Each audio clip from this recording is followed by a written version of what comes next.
Good Wednesday evening. Hope you had a wonderful day in the Lord, enjoying the last day of July. We are, as far as pre-reading, in Proverbs 31, and it's a treat because last month we weren't able to go into Proverbs 31 because there were only 30 days to June.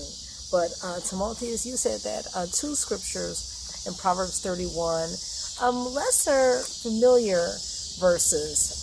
I believe it was verse 3, give not strength unto women, nor thy ways to that which destroyeth kings. And I'll let you elaborate.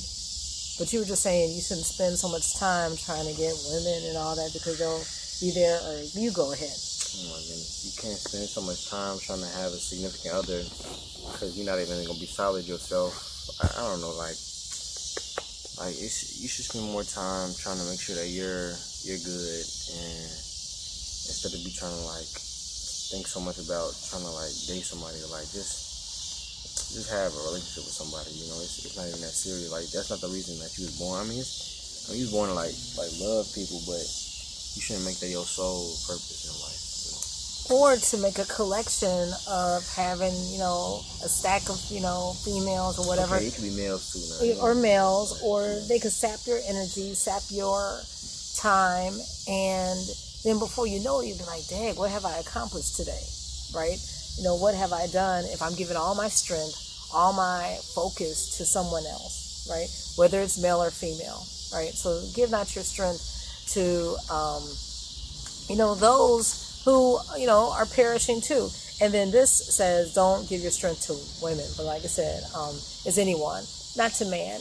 Give your strength to the Lord, and then he will, in turn, strengthen you. And then you had another one saying that you're supposed to look out for the poor and needy. And I believe what verse is that? 9. Open thy mouth, judge righteously, and plead the cause of the poor and needy. And what do you have to say about that? You gotta can't be a bystander. Can't be a bystander. You gotta help people. That'll come around to help you. Right.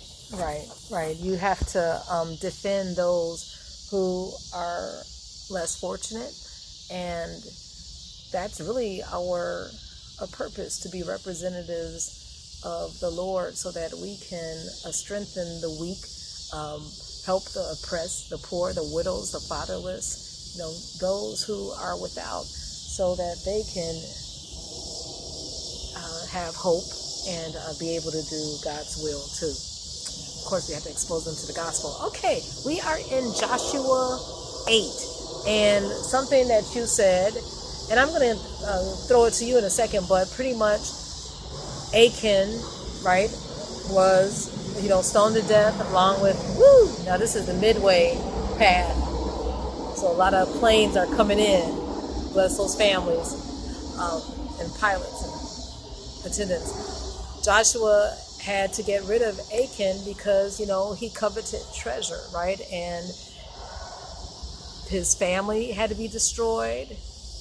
The treasures, everything. They stoned him to death, and then they set fire to him just because he saw something he coveted and it wasn't for him, and he didn't follow the Lord's directions. Well, anyway, eventually the Israelites won the battle of Ai, and they had strategic positions, and as a matter of fact, they captured the king and impaled the king on a pole, and just like it's sunset now, they kept his body on the pole until sunset, and then they tossed his body at the city wall, I guess to display. Yeah, it's kind of graphic, but it was just that serious to listen to the Lord's instructions. And when the Lord says that he has victory for you, be sure that there is nothing hindering in your way.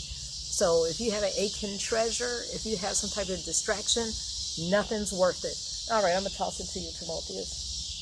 The reason they was able to win that battle is because they got rid of the treasure and stuff like that. So in order to get what you want, you got to sacrifice and purge something that's holding you back.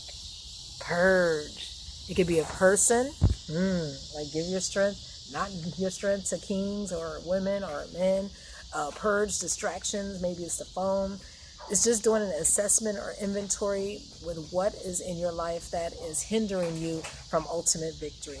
All right, so hopefully all of us will take this time this evening before we go into a new month. I know I'm purging old papers from a decade ago because I don't want that garbage, coming, and just piling up. I just want to have a fresh, new perspective for August. So let's take some time to take spiritual inventory, physical inventory with our surroundings so that we can be clear, pure for strong victory. All right, have a good evening in the Lord and happy last day of July.